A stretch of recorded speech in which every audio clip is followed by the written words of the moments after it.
Kitap adamın fizik hem de ruhu taýdanlygy üçin peýdalydyr. Neurologlar Kitap okumagyň çağlaryň we ulalaryň ünsüni bir ýere jemleýändigini, şeýle hem taýdan pikirlenmek okuwyny artdyrýanlygyny tasdikleýärler. Her bir kissanyň başlangyjy orta tüpetoňy bolup, bu guruluş adamyň aňyny ýygyderli oýlanmaga höweslendirýär. Şeýle hem onuň sebäbini, netijesini we manysyny bir-birine baglanşdyrmaga ýardym edýär. Bu enniň heni ýaş wagtynda düýpli kämilleşmegi zerurdur. Çünki ýaşkan beýni hat çeýe bolýar. Şol sebäpli hem enatalar perzentlerine çağılıp döwründe köprek kitap okap bermelidirler.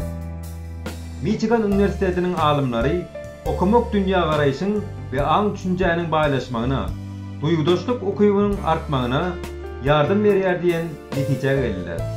Olar adamlaryň arasynda duýgudaşlygyň derejesiniň soňky 10 ýylyň içinde 40 göterim pede düşündigini anykladylar. Bu köp derejede kitap okumalyk sebäp boldy. Gyzykly kitap beýindäki oý pikirleri durulaýar. Şeýle hem adam bu kitap okanda daş töwreginde bolup geçen wakalara gowy akyl ýetirýär. Şol wagt beýni kitapdaky wakany hakykatda bolup geçişi ýaly kabul edýär. Häzirki wagtda täze usullar munyň şeýle degini tuýt etmäge doly mümkinçilik berýär.